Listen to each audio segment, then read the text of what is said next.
Hey, it's me. Can I come in? Thanks. I didn't want to interrupt you if you were in the middle of something.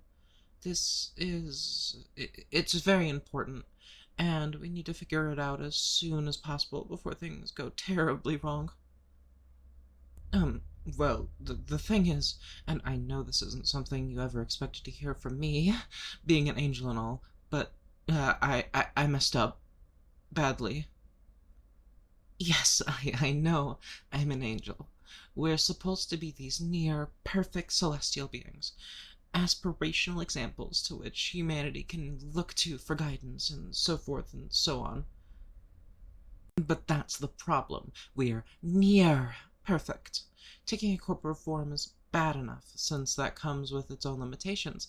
But like I've explained before, we guardian angels have the extra complication in that we can experience human emotions, which makes sense, right? I mean, we have this empathic link to the human souls that we are created alongside, so we can better see to their welfare. But how are we supposed to know what any of that means unless we can experience it ourselves? I'm getting to the point. Just please, let me give the full explanation.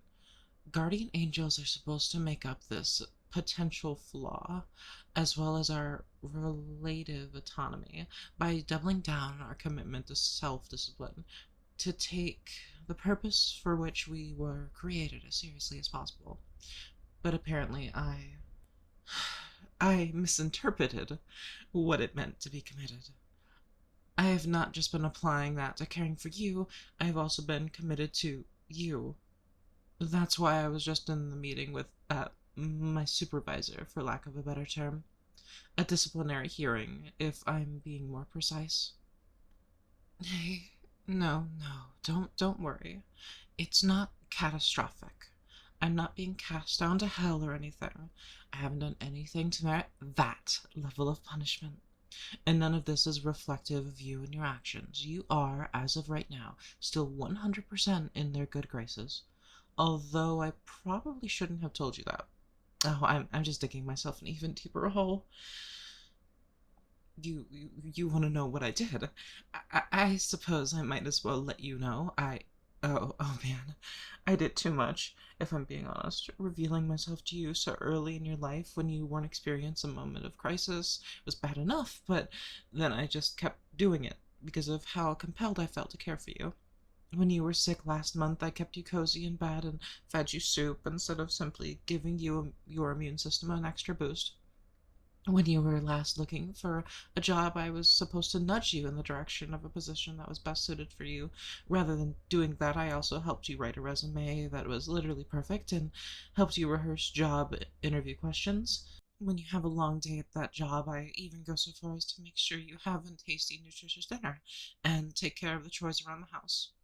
We angels don't really have a need to socialize with each other, especially more independent ones like us, so I had no idea that my anything if this was abnormal. Because of that mitigating factor, if this was the only breach of protocol, I might have just gotten away with a warning to tone it down a bit.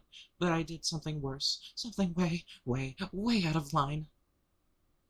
I started to feel things independently of my duties towards you. When you were jubilantly, I too was happy. Not because of my job being fulfilled, but because your own happiness thrills me to the core. I also don't just support and console you because I'm required to in your time of mourning. I actually, it actually breaks my heart on a personal level to see you in pain. I am here with you now, not because I was made to, but because I truly want to be by your side. The thought of your life ending one day leaves me shattered, not because my duties will be fulfilled and thus my own existence coming to an end, but because I can't imagine us being together. That's what causes me to feel a sense of despair for the first time. That's almost what caused me to earn this discipline I now face. I've fallen in love with you. You love me too? Romantically? Oh no. To hear that you feel the same way does make me happy, but it almost means that I've been standing in the way of you finding someone out there that is actually supposed to complete you. And even worse, it makes what happens next so much harder.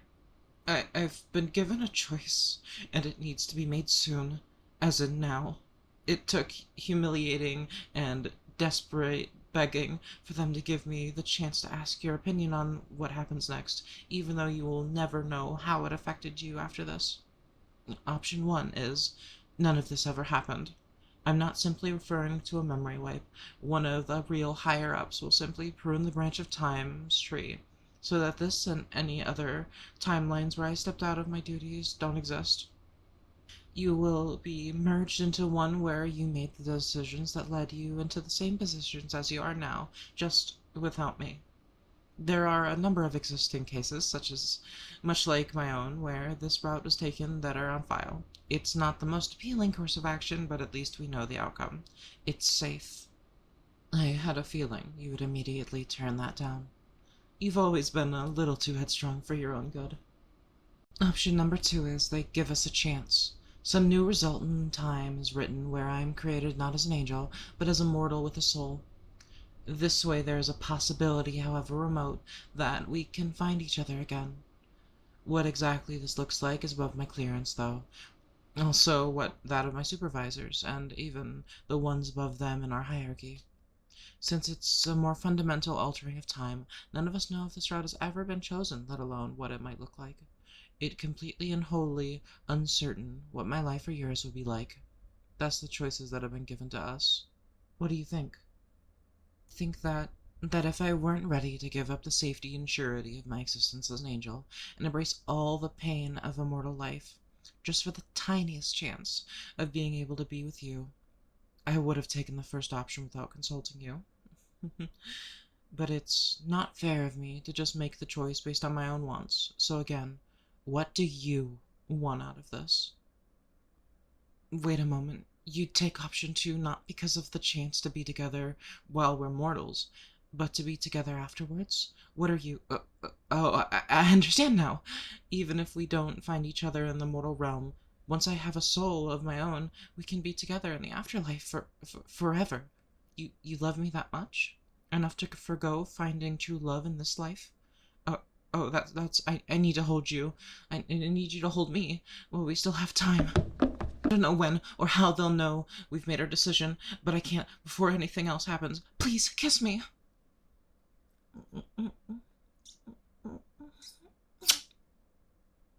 I, for the life of me, don't know why we've waited so long to do this. You should have let me know how strongly you felt about me being in your life far sooner. Well, good luck getting rid of me now. We were obviously made for each other, so now that I've got you within arm's reach, you're not going to be able to escape me. Now come here, I need more of that.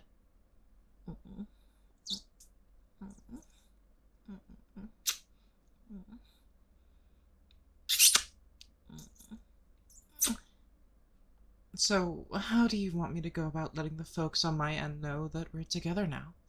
I mean, everyone already knows that we've been together forever, but now that we're here and together, and you know what I'm asking. Well, you know how they are. We've already established that they like you, love you even. Not as much as I do, but that's besides the point. Even knowing you your entire life, religion is kind of a big deal to them. They might have an issue with me moving in with you outside of wedlock, especially since that could mean sharing a bed together. Look, they don't need to know that we're way past that point already. Just let them think of me as an innocent child as long as possible to keep them off my case. What they don't know won't hurt them. Now, are you going to keep locking the door to our home, or will you make yourself useful and take one of these bags? Thank you. Oh my god. You put up pictures of us. Where did you even get all of these? I didn't know half of them existed. We were what, in 3rd grade in this one? I swear you needed a cootie shot daily just to keep hanging out with me that age. It by itself might have inspired my older brother to become a nurse practitioner, come to think about. And this one, I remember that. The roller coaster from when we went on our physics field trip in high school. We went a second time specifically so we knew where the camera was in order to make the absolutely stupidest faces possible. I think even the guy selling the pictures at the end of the ride was cry laughing at this one. Although, if I knew you'd have it framed in the front hall of our house, I'd reconsider the whole plan. Where have all these been? Wait, your parents and mine? They already know, and they were just okay with this? Okay, that's true. I guess it's been obvious to them that we were always meant to be together, as much as it has been to everyone else. I think we were the last two to figure it out. If they were willing to bend their rules for anyone, it's no surprise that it'd be you. Come here.